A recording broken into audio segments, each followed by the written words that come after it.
Hi Dikshit. Namaste Krishna sir. Hello hello sir. Hello. So hi audience, we have Namaste Krishna sir. So audience, we have Krishna sir and we have Dikshit from Telangana. Uh, हम लोग को दीक्षित और Krishna sir बताएंगे कि उनके साथ क्या हुआ। मैं कुछ एक क्वेश्चंस पहले पूछ लेता हूँ ताकि अपने को एक ब्रीफ आइडिया हो जाए कि एक्चुअली हुआ क्या है। दीक्षित थोड़ा सा बता दीजिए कि कौन सी कंपनी इन्वॉल्व है जिसके बारे में हम लोग बात करना चाह रहे हैं। SBI life insurance sir. Okay. कितनी पॉलिसियां ली हैं आपने दीक्षित तीन या आपको बेची पॉलिसियां गई? बेचा गया। Sorry, come again. हाँ, तीन पॉलिसियां ओके। आपके नाम पे तीन पॉलिसियां बेचा गया था सर। आपके नाम पे कितनी पॉलिसी है दीक्षित? मेरे नाम पर एक है सर। पापा ओके। के नाम पर दो। दो ओके। पॉलिसी। आपके नाम पे जो पॉलिसी है उसमें कितना प्रीमियम है दीक्षित? मेरे नाम पे policy 1,04,500 with GST included sir. Okay. और पापा के नाम पे जो पॉलिसी है उसमें कितना प्रीमियम्स है? 3 लाख का प्रीमियम है सर। सो करीब करीब मोटा मोटी 4 लाख रुपए का प्रीमियम जो है आपने डिपॉजिट किया है। M I right? ठीक है। दीक्षित आप करते क्या हो? 4,18,000 का प्रीमियम डिपॉजिट। ठीक है। आप करते क्या मैं हो एक दीक्षित? स्टूडेंट हूँ सर। ओके। मैं एक स्टूडेंट हूँ सर। कौन से ईयर में पढ़ाई कर रहे हो? आप क्या पढ़ाई कर रहे हो, थोड़ा बताओगे? मैं अभी बीसीए फर्स्ट ईयर पढ़ रहा हूँ sir. Okay. Can you give us the college name? Pragati degree college. Good enough. It's a regular program और it's a distance learning program? Regular sir, regular. Regular program, okay. आपके पापा क्या करते हैं? मेरे पापा कुछ भी नहीं करते सर अभी। अभी 3 साल से कुछ भी नहीं ओके। पहले क्या करते थे और अब क्या दिक्कत है वो बताइए। करते। 2 साल पहले इनको स्पाइनल सर्जरी हुआ था सर। अब कम्प्लीटली पेन बहुत है। कम्प्लीटली बेडेड है सर अभी। ओके। ओके। और उससे पहले क्या करते थे? उससे पहले एक छोटा मोबाइल शॉप था सर। वो चलाते थे। उससे कुछ भी नहीं। पेन बहुत बढ़े तो पूरा 1 साल पूरा हॉस्पिटल में ही चले गए। ओके। और अब वो शॉप का क्या हुआ? अभी वो शॉप रनिंग है, कोई चलाता है? वो शॉप अभी बंद है? क्या किया आप लोगों ने? निकाल दिया अभी। निकाल दिया सर, निकाल दिया अभी। ओके। ठीक है। और दीक्षित एक लास्ट सवाल। मैं ऑडियंस, ये सारे जो भी मैं पूछ रहा हूँ दीक्षित से, जो भी बातें मैं पूछ रहा हूँ उनका रिलेवेंस अपने को आगे पता लगेगा। I will show you the documents. हम लोग आपके साथ डॉक्यूमेंट्स शेयर करेंगे where we will explain each and everything in detail. तो बने रहिएगा इस वीडियो में। दीक्षित मुझे एक चीज बताइए, पापा आईटीआर इनकम टैक्स रिटर्न्स वगैरह फाइल करते हैं क्या? कुछ भी फाइल नहीं करते sir, because we have small amount. छोटा छोटा मोटा बिजनेस चलाते हैं, उतने से ज्यादा कुछ भी नहीं। आप 1 लाख में रोटेट करते हैं पूरा। ओके, आप करते हो कोई मैं बिजनेस या पढ़ आपका कोई अर्निंग सोर्स है? मैं कुछ भी नहीं करता sir. Just study. Just study, ठीक बात है। ये जब पॉलिसीज हुई हैं टोटल 4 लाख रुपए की, ये पॉलिसीज, ये पैसा आपके पास जो 4 लाख जमा कराया, ये कहाँ से आया था? जब पापा का सर्जरी पहले एक लैंड सोल्ड किया था सर, सेल किया था। ओके। वही पैसा सर्जरी को थोड़ा पैसा 5 लाख 4 लाख हुए थे सर सर्जरी को। और बचा हुआ पैसा ये पॉलिसी के लिए यूज किया। 3 लाख 4 लाख सर्जरी के लिए। ठीक है। अच्छा, ये पॉलिसी आप बनवाना चाह रहे थे या आप कुछ और करना चाह रहे थे और ये पॉलिसी की तरफ आपको डाइवर्ट किया गया?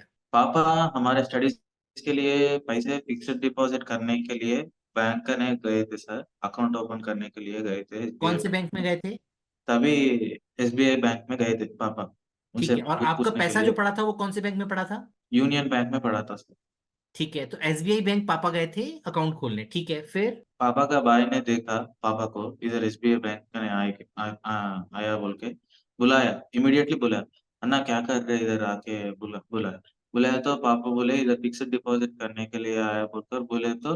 हाँ भाई, इधर कहीं को कर रहे, ये छोटा टाउन है ना, इधर करे तो कुछ भी फिक्स्ड आपको पैसा नहीं मिलता। आप हैदराबाद में सिकंदराबाद में एसबीआई बैंक में उसमें लगाए तो आपको 12% 13% मिलता। और इंश्योरेंस भी मिलता, आपको कुछ भी हुआ तो पैसे डबल आता। इतना बैंक में किधर का एक लगा रहे बोलकर बोला सर। ओके। ये आपने बताया कि वो पापा के ब्रदर थे, तो पापा के पापा को सगे ब्रदर थे क्या वो? सगे, हाँ वही सर। सगे रियल ब्रदर बोले। Brother as in was he the real brother of your father? Cousin brother sir, cousin. Okay. Okay. Cousin brother sir, cousin. ठीक है। ठीक है, उसके बाद में क्या हुआ फिर? उसके बाद में उन्होंने एसबीआई लाइफ ऑफिस को आने के लिए बुलाया। बोला, सब कुछ बताया, ये पॉलिसी रहता सर बोलकर बोला। ऐसा ऐसा रहता, आपको ऐसा भरना पड़ता बोलकर बोला। और आपको इंश्योरेंस मिलता। इंटरेस्ट ज्यादा मिलता, बैंक से ज्यादा मिलता बोलकर बोला सर। उतना पापा को कुछ भी नहीं बोला। और आपको इस साल नहीं हुआ तो अगले साल आप विड्रॉ कर सकते हैं सर, साहब बोलकर बोला। कुछ भी नहीं है इसमें, कुछ भी खेल नहीं है। आप लगाओ, 4 लाख नहीं 10 लाख भी लगा सकते बोलकर बोला पहले। ऐसा बोला सर, मिसगाइड किया पूरा। ठीक है। क्या आपको बताया गया था कि ये पैसा जो आप डिपॉजिट कर रहे हो 4 लाख रुपए, ये आपको हर साल जमा करना जरूरी है, और अगर आप हर साल जमा नहीं करोगे तो पुराना पैसा फोरफिट हो सकता है? हर साल जमा कर दिया तो आपको पेंशन जैसा, 10 साल के बाद पेंशन जैसा मिलता है आपको बोलकर बोला सर पहले, एक बात ये बात बोला। मगर हर साल नहीं किया तो भी आपको आपके पैसे अकाउंट में रिफंड होता सर। ये एसबीआई लाइफ इंश्योरेंस कंपनी है सर, आपको ट्रस्ट है, ये बहुत बड़ा कंपनी है इंडिया में, ऐसा बोलकर बोला। ठीक है। ठीक है। नाउ ऑडियंस में कुछ डॉक्यूमेंट्स दिखाना चाहूंगा। Hold on. सो दीक्षित, आपने बताया कि ये पॉलिसी के लिए आपकी जो कजिन भैया, जो अंकल थे आपके, या आपके फादर के जो कजिन ब्रदर थे, वो आपको लेकर के गए। ठीक है, मैं हम्म। एक सेकेंड आपको ये दिखाना चाहूंगा। सो ये इनका नाम आ रहा है श्रव्या पुली ममीडी। आप जानते हो इनको, श्रव्या पुली ममीडी को? वो श्राव्य पुलिमामड़ी, उधर उधर एजेंट का नाम भी वो मिसमैच किया सर। वो एजेंट हमारे को पूजिता था सर, पूजिता नाम का एजेंट आया था हमको एक्सप्लेन करने के लिए। ठीक है। मगर उसमें श्राव्य पुलिमामड़ी बोलकर और एक एजेंट का नाम है। ठीक है, तो श्रव्या पुली मम्मड़ी को आप नहीं जानते, आप कभी मिले हो इनसे? नहीं मिले सर, उनका ना फेस भी नहीं मिले। आपके फादर की पॉलिसी में देखते हैं कि कौन एजेंट है। अगेन श्रव्या पुलिमामड़ी। और जो दूसरी पॉलिसी है फादर की, तीसरी पॉलिसी जो आप लोगों की घर की है, वो है एक कुंदाग्री कल्याणी। डू यू नो कुंदाग्री Kalyani? No sir, we don't know any of them. इनमें से आप किसी से भी नहीं मिले हो face to face? Face to face किसी से भी नहीं। ओके। सो ऑडियंस, ये क्यों मैं पूछ रहा हूँ कि बिकॉज इन तीनों पॉलिसीज में एसीआर साइन करी गई हैं। It is called agent confidential report, जहां पर कि एजेंट ये रिपोर्ट देता है कि हाँ, मैं क्लाइंट से मिला हूं या मिली हूं, और उनकी डिटेल्स मैंने वेरीफाई करी हैं, उनके डॉक्यूमेंट्स मैंने वेरीफाई करे हैं, उनको पॉलिसी प्लान समझाया है और उसके बाद बेचा गया है। बट जैसा कि दीक्षित और उनके फादर कह रहे हैं, सर आप Krishna sir, can you confirm, आप जानते हो इनमें से किसी को भी, कल्याणी को? नहीं जानते सर, नहीं जानते सर। ओके। आपने नाम पहले सुना है इन लोगों का कभी भी? नहीं सर। ओके। ठीक है। नाउ हम लोग देखते हैं दोस्तों, जो बताया उन्होंने कि ये पॉलिसीज जो बनी है, आई will show you the policy details now. Friends, ये जो पॉलिसीज बनी है, ये पॉलिसीज बनी है मार्च 2023 में और अप्रैल 2023 में। अ, सर का जो दिस थिंग इलाज हुआ था, जो स्पाइनल कॉर्ड का, वो हुआ था जून 2022 में। ओके। और ये क्लियरली मेंशन्ड है, surgery was done posterior stabilization के लिए की गई थी from L2 to L। Am I right Dikshit? Yes sir. Okay. आपने बताया था सर कि जो पॉलिसी में जो जमा हुआ पैसा, वो आपने लैंड सेल किया था। ये लैंड सेल कब किया था आपने? 2022 में। Which month, can you confirm? 31st। Okay. So ये दोस्तों सेल डीड है, जो कि उन्होंने जनवरी 2022 में जो अपना लैंड बेचा था, वहां से कुछ पैसा आया था। कितना पैसा आया था वो मैं आपको एग्जैक्ट मैं आपको दिखा सकता हूँ। So it was like 34,650 rupees he has paid to the government of Telangana as the stamp duty on the sale, and he is the seller name is given Krishna Pillan Grovi. Okay. This was the market values around, it is around 4,49,000. The document is not clear, I'm sorry, but like I am telling you the values that are mentioned, and the consideration value of this sale was 6,29,000 something. So ये sale का पैसा आया था, it was some kind of कि एक time पैसा कुछ आया है। उसमें से कुछ पैसा, जैसा कि दीक्षित ने बताया, उन लोगों ने यूज किया फादर के ट्रीटमेंट के लिए। ओके। और जो रेस्ट ऑफ द मनी था उसका वो एफडी करवाना चाह रहे थे। सर आप एफडी क्यों करवाना चाह रहे थे? बच्चे लोग वो ये पढ़ने के लिए सर। ओके। हमारा तबीयत ठीक नहीं है ना सर। ये बच्चे लोग पढ़ने के लिए थोड़ा डिपॉजिट करे तो उसका इंटरेस्ट आता ना थोड़ा, वो भी बचने के ये होता बोल के डिपॉजिट कर। सो दोस्तों, अब मैंने यहाँ तक ये बताया कि किस तरह से पॉलिसी इशू हुई, लाइक जो एजेंट थे जिनको ये जानते नहीं हैं या जिनसे मिले नहीं हैं, और जिनसे मिले भी थे तो उन लोगों ने जो है वो गलत डिटेल्स दी। अभी गलत डिटेल्स का तो कोई प्रूफ है नहीं। ओके। क्योंकि आपने मतलब हमें तो पता नहीं था या इन्हें तो पता नहीं था कि कुछ गलत कोई बोल रहा है तो मैं उसको रिकॉर्ड कर लूँ। बट रिकॉर्डिंग तो हुआ। ओके। रिकॉर्डिंग हुआ, क्या हुआ? रिकॉर्डिंग, इनका बात रिकॉर्ड हुआ। आपके पास प्री इश्योरेंस वेरिफिकेशन कॉल आया होगा दीक्षित? आया सर, वो एजेंट बताया, आप यस यस यस बात बोलकर बताए थे। ठीक है। तो ऑडियंस पहली सीख यहाँ पर है कि कोई भी verification call is a very important call, उसको आप ध्यान से सुनिए। एजेंट कह रहा है हाँ हाँ करनी है और आप हाँ हाँ कर रहे हो तो ये आपकी गलती है। आपको क्वेश्चन, आपको जो भी बताया जा रहा है वो ध्यान से सुनना चाहिए। आपको अग्री हो तो आपको हाँ करना चाहिए, आपको अग्री नहीं हो तो आपको ना करना चाहिए। खैर, हैविंग सेड दैट, हम लोग इस पॉलिसी में समझने की कोशिश करते हैं कि एसबीआई का काम केवल ये नहीं है कि उन्होंने क्लाइंट को इन्फॉर्म किया था या नहीं किया था। ओके, पहली बात, इंफॉर्मेशन ये दी गई थी कि हर साल जमा करना है। M I right Dixit? ये बताया गया था कि हर साल जमा करना है। हर साल जमा करने के लिए बताया, मगर आपको पैसे भी रिटर्न हो जाते नहीं जमा किया तो बोलकर बोला सर। अग्रीड, बट ये तो बोला था कि हर साल जमा करना है। ठीक है। पॉलिसी ऐसा है बोलकर बोला, मगर इंफॉर्मेशन मिस, पूरा इंफॉर्मेशन गलत गॉट योर पॉइंट, बताया सर, बोला। Got your point. सो मेरे कहने का मतलब ऑडियंस केवल इतना सा है कि एसबीआई का काम केवल ये नहीं है कि उन्होंने इन्फॉर्मेशन दे दी और वो काफी है।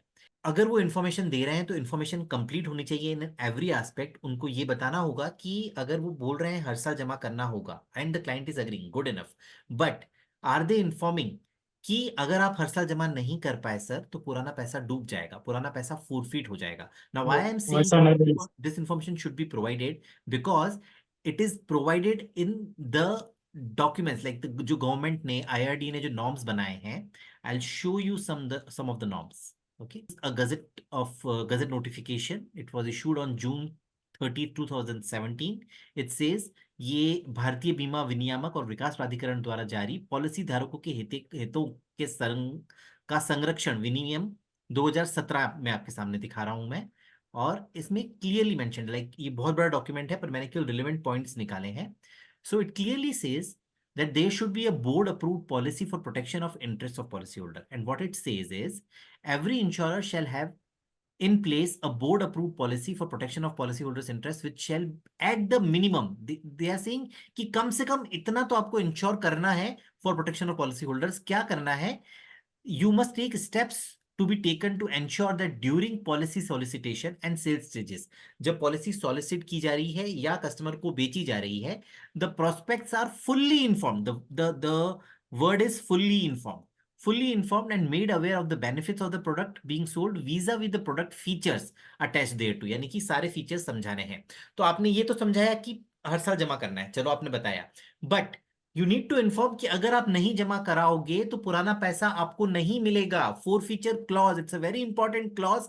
The companies have to inform such clause in PIVC. This is what we are saying, this is what IRDA is asking the companies to do, but ये नहीं हो रहा है।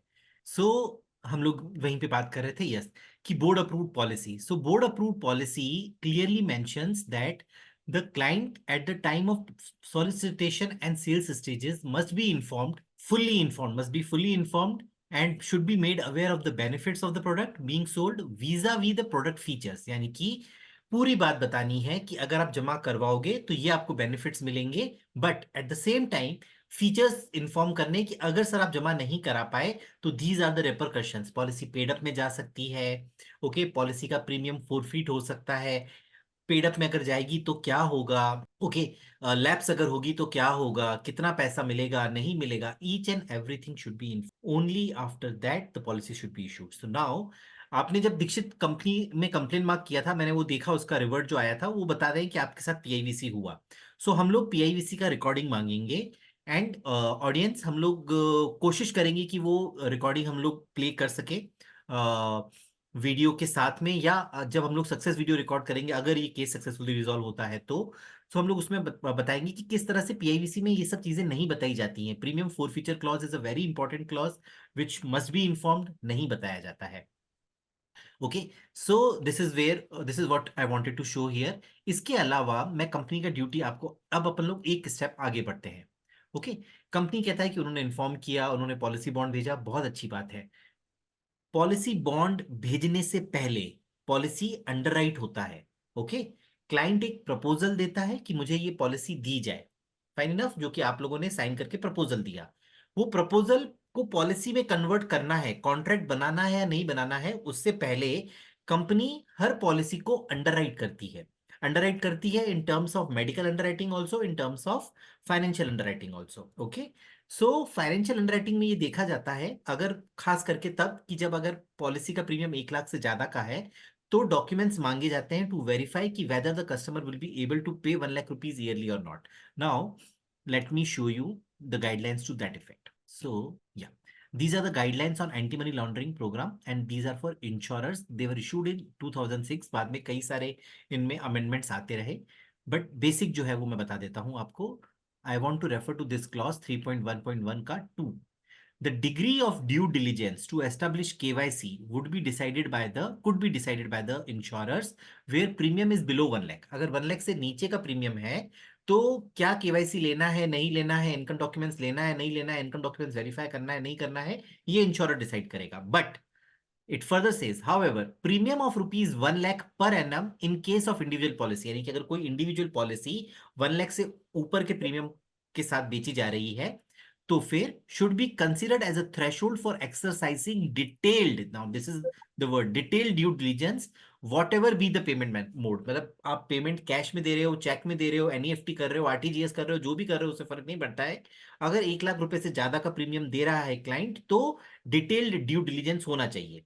यहाँ पे इस केस में अगर डिटेल ड्यू डिलीजेंस होता और इनसे अगर इनका इनकम प्रूफ का वेरिफिकेशन मांगा जाता कि सर आप 4 लाख रुपए की पॉलिसीज के लिए अप्लाई कर रहे हो, आप कैसे चुकाओगे पैसा, डू यू हैव, आपने आप ये प्रॉमिस कर रहे हो कि आप 4 लाख रुपए अगले 10 साल तक जमा करोगे, यानी कि आपके पास 40 लाख रुपए आपको जमा करना है over a period of 10 lakh, over a period of 10 years. So आप 40 लाख रुपए जमा करने का आपके पास में इनकम सोर्स है नहीं है, फंडिंग कैसे आएगी, ये जानकारी चेक करना कंपनी का काम था। एंड व्हेन आई से कि कंपनी का काम था, आई will show you this.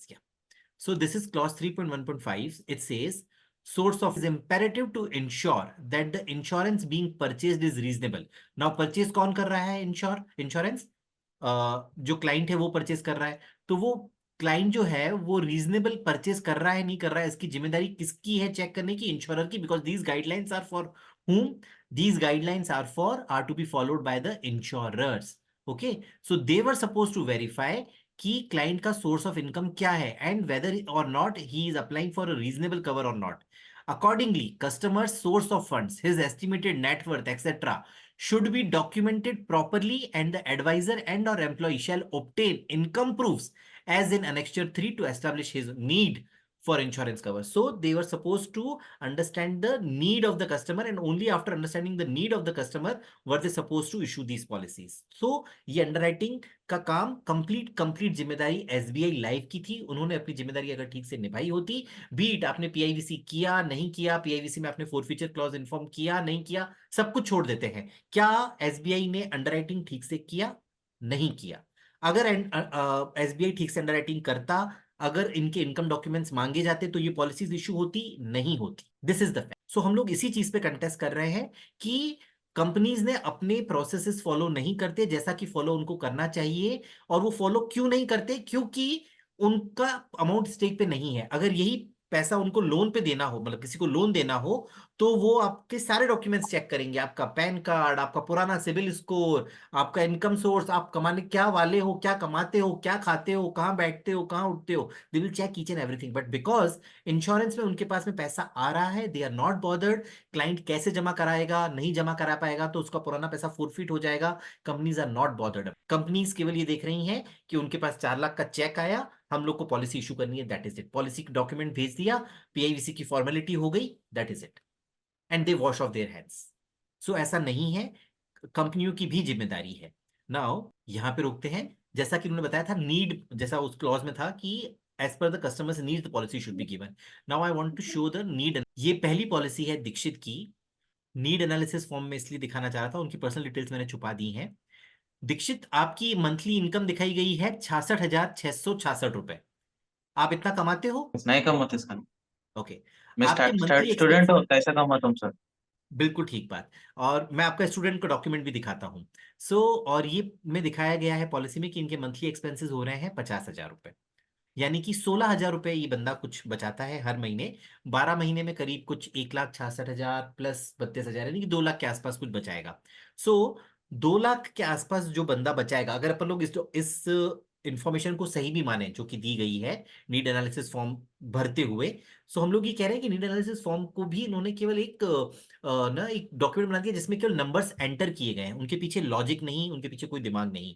Underwriter ने भी केवल देखा कि हाँ डॉक्यूमेंट्स पूरे हैं और इशू कर दिया। अंडरराइटर ये नहीं सोच रहा है कि ये पॉलिसी को कैसे कंटिन्यू करेंगे। Dikshit, we have only 10 minutes, so we'll have to close it fast, so I will move fast now. Okay, इसी तरह ओके से इनके फादर की पॉलिसीज में भी नीड एनालिसिस हुआ, जहां पर कि बच्चे की पॉलिसी में, दीक्षित की पॉलिसी में दिखाया गया मंथली एक्सपेंसेस 50,000, फादर की पॉलिसी में दिखाते हैं कि उनके इनकम, उनके एक्सपेंसेस केवल 5,000 रुपये महीना है। ओके, और उनकी इनकम जो है वो 50,000 रुपये महीना है। So is it possible viewers की केवल 5,000 रुपये महीने में तेलंगाना में एक मिडिल क्लास फैमिली सस्टेन कर सकती है अपना खर्चा? No, not possible. इसके बाद में जो सेकंड पॉलिसी है उसका मैं आपको दिखाता हूं। जो फर्स्ट पॉलिसी इशू हुई है फादर के नाम पे वो हुई है 17 अप्रैल को, जो सेकंड पॉलिसी इशू हुई है वो 18 अप्रैल को, एक दिन का फर्क है। और केवल फिगर्स को जस्टिफाई करने के लिए कि पहले दिन जब पॉलिसी बेची 1 लाख रुपए की या 2 लाख रुपए की, और अगले दिन वापस से 1 लाख रुपए की पॉलिसी बेची जा रही है, इसलिए फिगर्स को, इनकम को बढ़ाना पड़ेगा। तो इनकम को बढ़ाने के लिए केवल 50,000 से एक दिन में इनकी इनकम, अगले दिन इनकी इनकम दिखाई गई 58,000 रुपए। 17 तारीख को इनकम दिखा रहे हो 50,000, 18 तारीख को इनकम दिखा रहे हो 58,000 रुपए। और कोई क्वेश्चन नहीं कर रहा है, कोई अंडरराइटिंग टीम कुछ नहीं पूछ रही है। बेटे की पॉलिसी में मंथली एक्सपेंसेस हैं 50,000 रुपए, और फादर की पॉलिसी में मंथली एक्सपेंसेस दिखाए जा रहे हैं 5,000 रुपए, जबकि बेटा स्टूडेंट है। So an number of things are there जो कि मैं दिखाना चाहता हूं, but I quickly go through them. ये मैं दीक्षित का आप लोगों को दिखा रहा हूं प्रपोजल फॉर्म। दीक्षित को दिखाया गया है 12th पास। ओके, मैं दीक्षित का स्टूडेंट प्रूफ भी दिखाऊंगा आपको। दीक्षित का इनकम दिखाया गया है 8 लाख रुपए as a student. Let me show it. या इसके बाद में दीक्षित का सोर्स दिखाया गया है, सोर्स ऑफ प्रीमियम फंडिंग। या so what is the source of premium funding for Dixit? Father's income. So father की इनकम, अब फादर की इनकम दिखाई कितनी गई है वो भी देख लेते हैं। ये कृष्णा जी की पॉलिसी, जैसे मैंने बताया था, एक में 50,000 दिखाया था, एक में 58,000 रुपए। मैं आपको यहाँ पे भी दिखा देता हूँ। पहले तो इनको दिखाया गया graduate. Is your father graduate? No sir, he is 12 pass. उनकी इनकम दिखाई गई है 6 लाख रुपए, और दूसरी फॉर्म में दिखाया गया है 7 लाख रुपए। ओके, ये सॉरी, हम लोग के पास टाइम थोड़ा सा कम है इसलिए मैं थोड़ा सा जल्दी कर रहा हूँ। या सो ये पॉलिसी सेकंड जिसमें 7 लाख रुपए। अब अगर ये हम लोग फिगर सब कुछ सही भी मान लें, तो जिस आदमी की एनुअल इनकम 7 लाख रुपए है, क्या वो खुद के ऊपर और अपने बच्चे के ऊपर टोटल मिलाकर के 4 लाख रुपए साल का पॉलिसी खरीद सकता है? Not possible. Company possible. को अंडरराइटिंग करना चाहिए था ये केस का, यस करना चाहिए था। क्या उन्होंने किया? नो। और ये डॉक्यूमेंट्स खुद चिल्ला चिल्ला के बोल रहे हैं कि अंडरराइटिंग नहीं हुई, लेट अलोन फाइनेंशियल अंडरराइटिंग। इस केस में मेडिकल अंडरराइटिंग भी नहीं हुआ है, क्योंकि जैसा कि दीक्षित ने बताया था, होल्ड ऑन, दीक्षित ने बताया था उनके फादर का सर्जरी हुआ था जून 2022 में।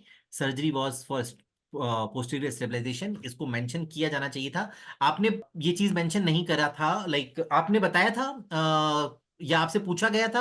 बताया था सर हमको, ये मेजर सर्जरी हुआ, कुछ भी प्रॉब्लम हुआ था बाद में बोलकर उनको पूछा, उन्होंने कुछ भी प्रॉब्लम नहीं होता सर आपको बोलकर बोला। Good enough. सो अच्छा, ये स्टूडेंट प्रूफ में दिखाना चाह रहा था दीक्षित का। So in this is for dated 9th of May 2023. This is he passed in March 2023. Okay, and this is his intermediate का उनका है, और 23 में वो पास आउट हुए हैं 12th class. Currently he is in college, BCA कर रहे हैं आप, है ना? Okay, so it's a completely flawed policy I would say. मान भी लिया जाए कि अगर 7 लाख रुपए की इनकम थी, जो हाईएस्ट इनकम दिखाई गई है फॉर्म्स में, अगर उसको भी सही मान लिया जाए, तो भी 7 लाख कमाने वाला बंदा 4 लाख रुपए साल का सालाना के लिए कभी भी एग्री नहीं करेगा। स्पेशली तब एग्री नहीं करेगा जब उसे पता हो, अगर उसे बताया गया होता कि आपका पॉलिसी फोरफिट भी हो सकता है, आपका डिपॉजिटेड प्रीमियम फोरफिट हो सकता है, तो कभी भी कोई भी आदमी जिसको थोड़ा सा भी समझ है, ओके, वो कभी भी ऐसा काम नहीं करे। कंप्लीटली फ्लॉड है case, and I would request SBI का सीनियर मैनेजमेंट कि प्लीज आप लोग ये पॉलिसी को कैंसिल करके जो पिलन ग्रूवी फैमिली है उनको आप राहत दीजिए। They are not in a very sound financial condition, और ये जो पॉलिसीज हुई हैं ये गलत हैं, they are a burden to them. और SBI life, at least we do not expect such things happening from SBI life. Policy आपने बहुत सही तरीके से प्रोसेस से आपने इशू किया होगा, आपने पीआईवीसी भी किया होगा मान लेते हैं, आपने पॉलिसी बॉन्ड भी पहुंचाया मान लेते हैं, बट अंडरराइटिंग भी आपकी जिम्मेदारी थी, आपने सही से नहीं किया। आपके एजेंट्स जो हैं उन्होंने एजेंट कॉन्फिडेंशियल रिपोर्ट साइन किया, उन्होंने fabricated agent confidential report sign किया है, जो डिटेल्स उन्होंने प्रोवाइड करी हैं एसीआर में, आप चेक करवाइए। जैसा कि फैमिली ने बताया, ये लोग एजेंट से कभी मिले ही नहीं, जिन एजेंट्स के नाम हैं एटलीस्ट पॉलिसी में, उनसे तो नहीं मिले हैं। ओके, तो जिन्होंने एसीआर साइन करी है उन्होंने गलत एसीआर साइन किया है, इनका इनकम डिटेल्स फैब्रिकेटेड है, फॉर्ज्ड है, मेडिकल डिटेल्स सही से नहीं बताया गया और ये पॉलिसी इशू हुई है। दीक्षित, आप कुछ कहना चाहते हो? We have only 4 minutes, so please be short and give your message what you want from the company. Sir अभी मेरा पापा को पूरा बेड रिडन है सर, इनकम सोर्स कुछ भी नहीं है अभी। अभी मेरा फीस भी भरना है, पैसे चाहिए मेरे को। एसबीआई लाइफ इंश्योरेंस फ्रॉड किया, with interest I want my money refund sir, that's it. I request higher level persons to refund our amount. Krishna sir, आप कुछ कहना चाहते हो? मेरा अभी मेरा तो घर भी मेरा क्या चला किराए का घर है सब, मेरा किराए का घर है, बच्चे लोग पढ़ाने का है, वो पढ़ने को मेरे को कुछ भी इनकम नहीं है मेरे को। मैं पूरा क्या बोलते अभी पेशेंट हूँ, मैं कुछ भी नहीं करो, मेरे को पैसे दिलाओ। सर एक लास्ट क्वेश्चन मैं पूछना चाहूंगा, मुझे नहीं पता आपका घर किराए का, आप कितना किराया भरते हो सर? सर यहाँ 6,000 ओके, सी किराए। 6,000 तो कृष्णा सर बता रहे हैं कि वो केवल अपना रेंट दे रहे हैं, और उनका मंथली एक्सपेंस क्या दिखाया गया था, if you remember, 5,000। So it's completely fraud, ये पॉलिसी कंप्लीटली गलत इशू हुआ है, इसको तुरंत रद्द होना चाहिए ये पॉलिसीज को, और इनको इनका पैसा मिलना चाहिए। सर मैं डेफिनेटली आपकी बात जो है वो हायर अथॉरिटीज तक पहुंचाऊंगा, एंड आई एम श्योर कि जो सीनियर मैनेजमेंट है वो जस्टिस करेगा, वो न्याय करेगा। हम लोग आपका केस चेयरमैन आईआरडीए साहब तक भी पहुंचाएंगे, और मुझे पूरा यकीन है कि आपको न्याय मिलेगा और जल्दी न्याय मिलेगा। Thank you. Thank you Dikshit, thank you Krishna sir, thank you. Thank you sir.